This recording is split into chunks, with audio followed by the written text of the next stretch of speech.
फिर हमपू गौरी को बौने के पास छोड़कर वापस घर की ओर रवाना हुआ।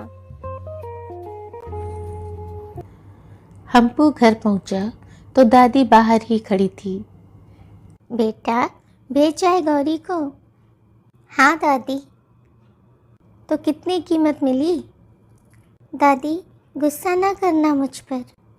हाँ हाँ, बताओ क्या कीमत मिली? दादी, इन 5 सेम की बीजों के बदले मैंने गौरी को एक बौने दादा को बेच दिया। क्या कहते हो? 5 सेम की बीज के बदले गौरी को उसे दिया है? हे भगवान हमपू, तुम्हारा दिमाग तो ठिकाने पर है ना? दादी, प्लीज़ आप गुस्सा मत करो। अरे गुस्सा ना करूं तो क्या करूं? दादी, बौने दादा ने कहा कि ये जादुई बीज है और इनके सहारे हम बहुत से पैसे कमा सकते हैं। तुमसे उसने ऐसा कहा और तुम मान गए? हाँ दादी, मैंने उसकी आंखों में सच्चाई देखी थी। वैसे दादी, उसने कहा है कि हम जब चाहे उससे गौरी को वापस ले सकते हैं। ठीक है, फिर तुम कल ही ये बीज वापस करके गौरी को वापस ले आना। अब खाना खाकर जाकर सो जाओ। ठीक है दादी। हमपू खाना खाकर सोने ही जा रहा था कि अचानक उसके मन में आया, क्यों ना एक बीज जमीन में गड़ा कर देख लूं। कल सुबह यदि कुछ नहीं हुआ तो वापस निकाल कर बौने दादा को वापस कर दूंगा। ये सोचकर हमपू अपनी खिड़की के ठीक नीचे जमीन पर एक बीज को गड़ा देता है। फिर कमरे में जाकर सो गया।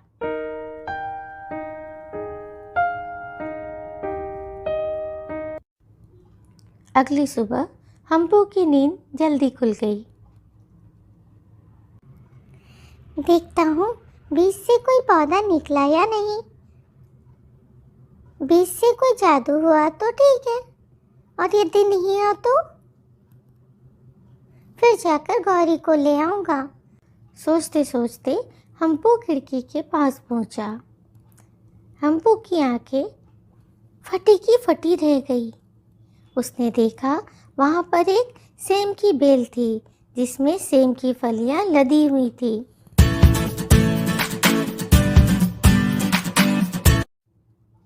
हमपू दौड़कर बाहर निकला और बेल के समीप पहुंचा।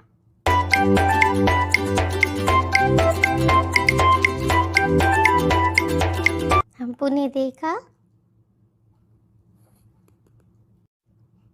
सेम की मोटी मोटी बेलें आसमान को छू रही थी। बेलों का ऊपरी सिरा तो नजर ही नहीं आ रहा था।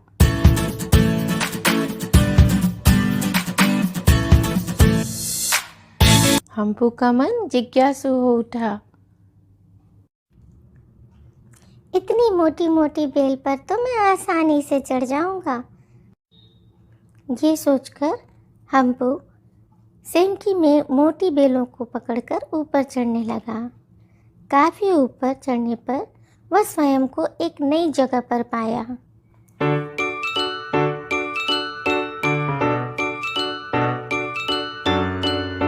अरे वाह, यह तो बहुत ही सुंदर जगह है, बिल्कुल पुस्तकों में वर्णित स्वर्ग जैसा। यह एक सुंदर बगीचा था। हमपू उत्सुकता से आगे बढ़ता गया। बगीचे में सुंदर फूल और फलों से लदे वृक्ष थे। बहुत ही मनोरम वातावरण था। कुछ दूर पर हमपू को एक बड़ा सा महल दिखाई पड़ा। हमपू की जिज्ञासा और बढ़ गई। हमपू महल के पास पहुंचा। अरे, महल का दरवाजा तो बंद है।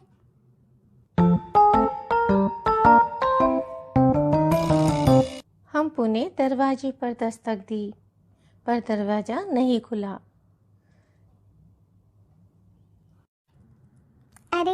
कोई है यहाँ? हम्पू ने आवाज लगाई।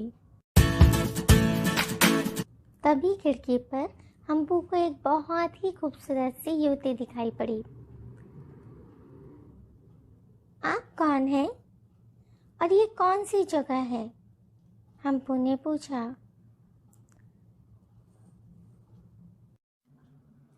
पहले तुम बताओ तुम कौन हो और यहाँ कैसे पहुँचे?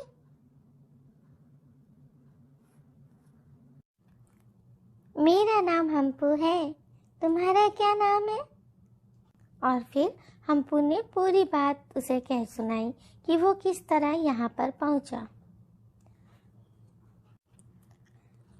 अब आप बताओ आपका क्या नाम है और ये कौन सी जगह है? मेरा नाम सोना है। यह एक मायावी राक्षस का देश है और उसने मुझे कैद करके रखा है। मेरे पिता एक बहुत ही बड़े व्यापारी हैं और मैं उनकी इकलौती संतान हूँ। एक दिन इस राक्षस की नज़र मुझ पर पड़ गई और वो मेरी खूबसूरती को देखकर मुझे यहाँ पर अपहरण करके ले आया। राक्षस मुझसे विवाह करना चाहता है, परंतु वो कहता है कि वो मुझसे कोई जबरदस्ती नहीं करेगा और इसीलिए वो मुझसे हाँ सुनने का इंतजार कर रहा है। तो क्या आप उनसे विवाह करना चाहती हो? बिल्कुल नहीं, मुझे अपने पिता के पास वापस जाना है, परंतु मुझे इस कैद से निकलने का कोई रास्ता नजर नहीं आ रहा। राक्षस अभी बाहर घूमने निकला है। तुम यहाँ से भाग जाओ वरना वह तुम्हें भी मार डालेगा।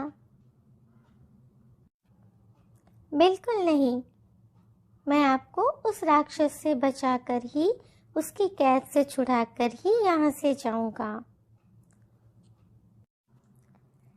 जिद ना करो हम्पू, वह राक्षस तुम्हें जिंदा नहीं छोड़ेगा। तुम यहाँ से चले जाओ। ठीक है, मैं अभी तो यहाँ से चला जा रहा हूँ, पर मैं तुम्हें उनसे छुड़ाने के लिए जरूर वापस आऊँगा। मैं कुछ इंतजाम करके आता हूँ, आप मेरा इंतजार करना।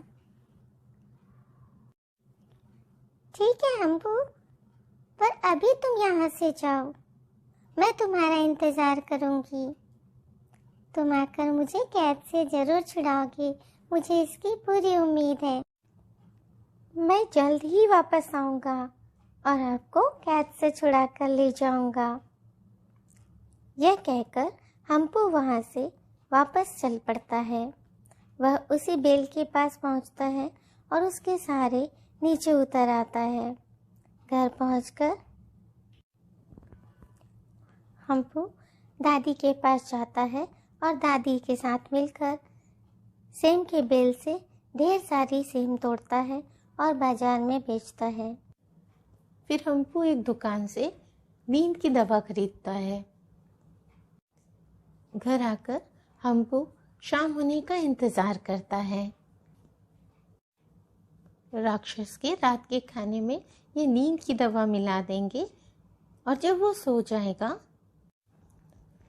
तब मैं सोना दीदी को वहाँ से छुड़ाकर वापस ले आऊँगा।